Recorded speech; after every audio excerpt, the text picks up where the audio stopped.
ನಾವು ಇವತ್ತು ಗಣಿತ ವಿಷಯದ ಬಗ್ಗೆ ಲೆಸನ್ ಪ್ಲ್ಯಾನ್ ಅಂದರೆ ಪಾಠ ಯೋಜನೆಯನ್ನು ನೋಡೋಣ. ಮೊದಲನೇದಾಗಿ ನಾವು ಇಲ್ಲಿ ವಿಷಯ ಗಣಿತ ಅಂಥೇಳಿ ತಗೊಂಡಿವಿ. ಘಟಕದ ಹೆಸರು ಅಂದರೆ ನಾವು ಇಲ್ಲಿ ಮೊದಲು ಯಾವ ಘಟಕವನ್ನು ಆಯ್ಕೆ ಮಾಡ್ಕೊಂಡಿರ್ತೀವಲ್ಲ ಆ ಘಟಕದ ಹೆಸರನ್ನು ಇಲ್ಲಿ ಬರಿಬೇಕು. ಈಗ ನಾನಿಲ್ಲಿ ಮೇಲ್ಮೈ ವಿಸ್ತೀರ್ಣಗಳು ಮತ್ತು ಘನಫಲಗಳ ಬಗ್ಗೆ ತಗೊಂಡಿನಿ. ಅದರೊಳಗೆ ನಾವು ಯಾವ ವಿಷಯವನ್ನು ಹೇಳ್ತೀವಲ್ಲ ಅದನ್ನು ನಾವು ಉಪಘಟಕದೊಳಗೆ ಬರ್ಕೋಬೇಕು. ಅಂದರೆ ಇಲ್ಲಿ ನಾವು ಮೇಲ್ಮೈ ವಿಸ್ತೀರ್ಣಗಳು ಮತ್ತು ಘನಫಲದೊಳಗೆ ಶಂಕುವಿನ ಬಗ್ಗೆ ಇಲ್ಲಿ ಕಲಿತೀವಿ. ಅದಕ್ಕೆ ನಾನು ಶಂಕು ಅಂಥೇಳಿ ಉಪಘಟಕದೊಳಗೆ ತಗೊಂಡಿನಿ. ಪೂರ್ವಜ್ಞಾನ, ಇಲ್ಲಿ ಪೂರ್ವಜ್ಞಾನ ಅಂತ ಇದೆಯಲ್ಲ, ಇದು ಪೂರ್ವಜ್ಞಾನ ಅಂದರೆ ಏನಂದ್ರೆ ಈಗ ವಿದ್ಯಾರ್ಥಿಗಳಿಗೆ ಅವರೊಳಗಿರುವಂತಹ ಪೂರ್ವಜ್ಞಾನವನ್ನು ನಾವಿಲ್ಲಿ ಬರಿಬೇಕಾಗುತ್ತೆ. ಅಂದರೆ ನಾವಿಲ್ಲಿ ಮೇಲ್ಮೈ ವಿಸ್ತೀರ್ಣಗಳು ಅಂದ್ರೆ ಇಲ್ಲಿ ನಾವು ಆಕೃತಿಗಳ ಬಗ್ಗೆ ಅಧ್ಯಯನ ಮಾಡುವ ಸಲುವಾಗಿ ವಿದ್ಯಾರ್ಥಿಗಳು ಈಗಾಗಲೇ ಆಕೃತಿಗಳ ಬಗ್ಗೆ ತಿಳಿದುಕೊಂಡಾರ ಅಂಥೇಳಿ ನಾವಿಲ್ಲಿ ಬರಿಬೇಕು. ಆಮೇಲೆ ಈ ಸಹಾಯಕ ಆಕಾರಗಳು ಅಂತಿರುತ್ತಲ್ಲ, ಸಹಾಯಕ ಆಕಾರಗಳು ಅಂದ್ರೆ ಇವಾಗ ನಾವು ಈ ಪಾಠವನ್ನು ಯಾವ್ಯಾವ ಪುಸ್ತಕವನ್ನು ರೆಫರ್ ಮಾಡಿ ಬರಿತೀವಿ ಅಂಥೇಳಿ ಇಲ್ಲಿ ಮೆನ್ಷನ್ ಮಾಡಬೇಕು. ಇಲ್ಲಿ ನಾನು 9ನೇ ತರಗತಿ ಗಣಿತ ಪಠ್ಯ ಪುಸ್ತಕವನ್ನು ಅನುಸರಿಸಿ ಬರ್ತೀನಿ. ಆಮೇಲೆ ಇಲ್ಲಿ ಉದ್ದೇಶಗಳು, ಇಲ್ಲಿ ಉದ್ದೇಶದೊಳಗೆ 2 ವಿಧಗಳು ಬರ್ತವೆ. ಒಂದು ಸಾಮಾನ್ಯ ಉದ್ದೇಶ ಮತ್ತು ನಿರ್ದಿಷ್ಟ ಉದ್ದೇಶ. ಸಾಮಾನ್ಯ ಉದ್ದೇಶದೊಳಗೆ ನಾನು ವಿದ್ಯಾರ್ಥಿಗಳಲ್ಲಿ ಗಣಿತದ ಬಗ್ಗೆ ಆಸಕ್ತಿ ಬೆಳೆಸುವುದು, ವಿದ್ಯಾರ್ಥಿಗಳು ಆಕೃತಿಗಳ ಬಗ್ಗೆ ಕಲ್ಪನೆ ಹೊಂದುವರು, ವಿದ್ಯಾರ್ಥಿಗಳಲ್ಲಿ ವ್ಯಾವಹಾರಿಕ ಜ್ಞಾನ ಅಭಿವೃದ್ಧಿಗೊಳಿಸುವುದು, ವಿದ್ಯಾರ್ಥಿಗಳು ಗಣಿತದ ಬಗ್ಗೆ ತಾರ್ಕಿಕ ಮನೋಭಾವ ಹೊಂದುವರು. ಅಂದರೆ ಇಲ್ಲಿ ಸಾಮಾನ್ಯ ಜ್ಞಾನ ಏನಂದ್ರೆ ವಿದ್ಯಾರ್ಥಿಗಳೊಳಗೆ ನಾವು ಈ ಪಾಠವನ್ನು ಹೇಳಿದ ನಂತರ ಅವರಲ್ಲಿ ಯಾವ ರೀತಿ ಬೆಳವಣಿಗೆ ಆಗುವಂತಹ ವಿಷಯಗಳಿರ್ತಾವಲ್ಲ ಅವನ್ನಿಲ್ಲಿ ನಾನು ಸಾಮಾನ್ಯ ಉದ್ದೇಶದೊಳಗೆ ಬರಿಬೇಕಾಗುತ್ತೆ. ಇನ್ನು ನಿರ್ದಿಷ್ಟ ಉದ್ದೇಶಗಳು ಅಂದ್ರೆ ಇಲ್ಲಿ 4 ಬರ್ತವೆ. ಜ್ಞಾನ, ತಿಳುವಳಿಕೆ, ಅನ್ವಯ, ಕೌಶಲ್ಯ. ಇಲ್ಲಿ ಜ್ಞಾನದೊಳಗೆ ವಿದ್ಯಾರ್ಥಿಗಳು ಶಂಕುವಿನ ಅರ್ಥವನ್ನು ವ್ಯಾಖ್ಯಾನಿಸುವರು. ಅಂದ್ರೆ ಇಲ್ಲಿ ಒಳಗೆ ಪಾಠದೊಳಗೆ ಈ ಜ್ಞಾನ, ತಿಳುವಳಿಕೆ, ಅನ್ವಯ ಮತ್ತು ಕೌಶಲ್ಯಕ್ಕೆ ಸಂಬಂಧಪಟ್ಟ ವಿಷಯಗಳನ್ನು ವಿದ್ಯಾರ್ಥಿಗಳು ಯಾವ ರೀತಿ ಅರ್ಥ ಮಾಡಿಕೊಳ್ಳುವರು ಅನ್ನೋದನ್ನು ನಾವಿಲ್ಲಿ ನಿರ್ದಿಷ್ಟ ಉದ್ದೇಶದೊಳಗೆ ಬರಿತೀವಿ. ಇನ್ನು ವಿಷಯ ವಿಶ್ಲೇಷಣೆ ಅಂದ್ರೆ ಇಲ್ಲಿ ನಾವು ಈ ಲೆಸನ್ ಒಳಗೆ ಏನೇನು ಹೇಳಕ್ಕೆ ಹೊರಟಿವಿ ಅನ್ನುವಂತಹ ಪಾಯಿಂಟ್ಗಳನ್ನು ಬರಿಬೇಕು. ಇಲ್ಲಿ ನಾವು ಶಂಕುವಿನ ಅರ್ಥ ನೋಡ್ತೀವಿ. ಇನ್ನು ಇಲ್ಲಿ ಬೋಧನಾ ಕಲಿಕಾ ಸಾಮಗ್ರಿಗಳು ಅಂತ ಇದೆ. ಅಂದರೆ ನೀ ಈ ಪಾಠದೊಳಗೆ ಒಂದು ಲೆಸನ್ ಪ್ಲ್ಯಾನನ್ನು ನೀ ರೆಡಿ ಮಾಡಿ ಅಂದ್ರೆ ಆ ಲೆಸನ್ ಒಳಗೆ ಬರುವಂತಹ ಸನ್ನಿವೇಶ ಆಗಿರಬಹುದು, ಅಲ್ಲಿ ಬರುವಂತಹ ಕೆಲವು ವಿಷಯಗಳಿಗೆ ಸಂಬಂಧಪಟ್ಟಂತೆ ನಾವು ಚಿತ್ರಪಟಗಳನ್ನಾಗಿರಬಹುದು ಅಥವಾ ಮಾದರಿಗಳನ್ನು ಮಾಡಿ ಅವುಗಳ ಮೂಲಕ ಅರ್ಥವಾಗುವಂತೆಯೇ ನಾವು ವಿದ್ಯಾರ್ಥಿಗಳಿಗೆ ಇಲ್ಲಿ ಪಾಠ ಮಾಡುವುದರಿಂದ ಇಲ್ಲಿ ನಾವು ಬೋಧನಾ ಸಾಮಗ್ರಿಗಳನ್ನು ಬರ್ಕೋಬೇಕಾಗುತ್ತೆ. ಆಮೇಲೆ ಇಲ್ಲಿ ಪಾಯಿ ಮಾದರಿ ಅಂತ ಹೇಳಿ ನಾವು ಲೆಸನ್ ಪ್ಲಾನ್ ಏನು ಬರ್ತೀವಲ್ಲ ಇಲ್ಲಿ 5 ಸ್ಟೆಪ್ ಬರ್ತವೆ. ಒಂದು ತೊಡಗಿಸು, ಅನ್ವೇಷಣೆ, ವಿವರಿಸು, ವಿಸ್ತರಿಸು, ಮೌಲ್ಯಮಾಪನ ಅಂತೇಳಿ. ಇಲ್ಲಿ ಮೊದಲೇ ಬರುವಂತಹ ಸ್ಟೆಪ್ ಯಾವುದಂದ್ರೆ ತೊಡಗಿಸು ಅಂದರೆ ಎಂಗೇಜ್.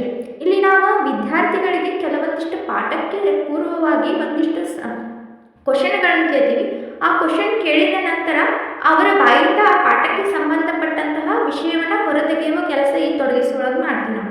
ಇಲ್ಲಿ ನಾನು 5ನೇ ಪ್ರಶ್ನೆ ಒಳಗೆ ಶಂಕುವಿನ ಆಕೃತಿಯನ್ನು ತೋರಿಸಿ ಈ ಆಕೃತಿ ಯಾವುದು ಅಂತ ಕೇಳಿದಾಗ ಅವರು ಶಂಕು ಅಂತ ಉತ್ತರ ಕೊಡಬಹುದು ಅಥವಾ ಕೊಡದೇನೂ ಇರಬಹುದು. ಅವರ ಬಾಯಿಂದ ಶಂಕು ಅಂತ ಬಂತಂದ್ರೆ ನಾವಲ್ಲಿ ಏನು ತೊಗೊಂಡಿದ್ದೀವಿ ಉಪಘಟಕ ಒಳಗೆ ಶಂಕು ಅಂತ ತೊಗೊಂಡ ಸಲುವಾಗಿ ಇನ್ನು ಶಂಕು ಅಂತ ಹೇಳಿ ನಾವಿಲ್ಲಿ ಸ್ಟಾರ್ಟ್ ಮಾಡಬೇಕು. ಈ ಅದರ ನೆಕ್ಸ್ಟ್ ಉದ್ದೇಶ ಕಥನವನ್ನು ನಾವಿಲ್ಲಿ ಹೇಳಬೇಕಾಗುತ್ತೆ. ಉದ್ದೇಶ ಕಥನ ಅಂದ್ರೆ ಇಲ್ಲಿ ಹೇಳ್ತೀವಿ ನೋಡಿ. ಹಾಗಾದರೆ ವಿದ್ಯಾರ್ಥಿಗಳೇ, ಇಂದಿನ ಅವಧಿಯಲ್ಲಿ ನಾವು ಶಂಕುವಿನ ಪೂರ್ಣ ಮೇಲ್ಮೈ ವಿಸ್ತೀರ್ಣಗಳ ಬಗ್ಗೆ ತಿಳಿಯೋಣ. ಅಂದ್ರೆ ಇಲ್ಲಿ 5ನೇ ಪ್ರಶ್ನೆಯೊಳಗೆ ನಮಗೆ ಉತ್ತರ ಏನು ಬರುತ್ತೆ, ಶಂಕು ಅಂತ ಬಂದಾಗ ನಾವಿಲ್ಲಿ ಆ ಶಂಕುವಿನ ಬಗ್ಗೆ ಅಧ್ಯಯನ ಮಾಡೋಣ ಅಂತೇಳಿ ಉದ್ದೇಶ ಕಥನದೊಳಗೆ ಹೇಳಬೇಕಾಗುತ್ತೆ. ಆಮೇಲೆ ಈ ಸ್ಟೆಪ್ಗಳು ನೋಡಿ. ಇಲ್ಲಿ 1ನೇ ಬಾಕ್ಸ್ ಒಳಗೆ ಏನು ಬರಿಬೇಕಂದ್ರೆ ಬೋಧನಾ ಅಂಶಗಳು ಅಂದರೆ ವಿಷಯ ವಿಶ್ಲೇಷಣೆ. ಇಲ್ಲಿ ನಾವು ಏನು ಟೀಚಿಂಗ್ ಪಾಯಿಂಟ್ಸ್ ಇರುತ್ತಲ್ಲ ಅದನ್ನು ಬರಿಬೇಕು. ಆಮೇಲೆ ಇಲ್ಲಿ ಪಾಯಿ ಮಾದರಿ, ಇಲ್ಲಿ ಯಾವ ಪಾಯಿ ಮಾದರಿಯನ್ನು ನೀವು ಉಪಯೋಗ ಮಾಡತ್ತೆ ಅನ್ನೋದು ಬರಬೇಕು. ಆಮೇಲೆ ಶಿಕ್ಷಕರ ಚಟುವಟಿಕೆ ಅಂದರೆ ನೀವು ಹೇಳುವಂತಹ ವಿಷಯವನ್ನು ಇಲ್ಲಿ ಏನು ಮಾಡಬೇಕು, ಬರಿತಾ ಹೋಗಬೇಕು. ಇಲ್ಲಿ TGLG ಮಟೀರಿಯಲ್ ಅಂದರೆ ಟೀಚಿಂಗ್ ಮಟೀರಿಯಲ್ಸ್ ಅಂದರೆ ನೀ ಈ ಪಾಠಕ್ಕೆ ಈ ವಿಷಯಕ್ಕೆ ಸಂಬಂಧಪಟ್ಟಂಗೆ ಯಾವ ಟೀಚಿಂಗ್ ಏಡ್ಸ್ ತಗೋತಿ ಅನ್ನೋದು ಇಲ್ಲಿ ಬರಬೇಕು.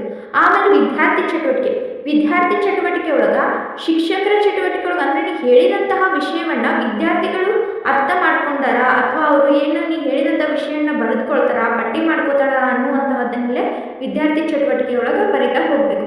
ಆಮೇಲೆ ಕಲಿಕಾ ಫಲಗಳು ಅಂದ್ರೆ ನಿಮ್ಗೆ ಗೊತ್ತೈತಿ. ಅಂದರೆ ವಿದ್ಯಾರ್ಥಿ ಚಟುವಟಿಕೆಗೆ ಸಂಬಂಧಪಟ್ಟಂತಹ ಅದಕ್ಕೆ ಸೂಕ್ತವಾಗುವಂತಹ ಕಲಿಕಾ ಫಲಗಳನ್ನ ನಾವಿಲ್ಲಿ ಬರಿಬೇಕು.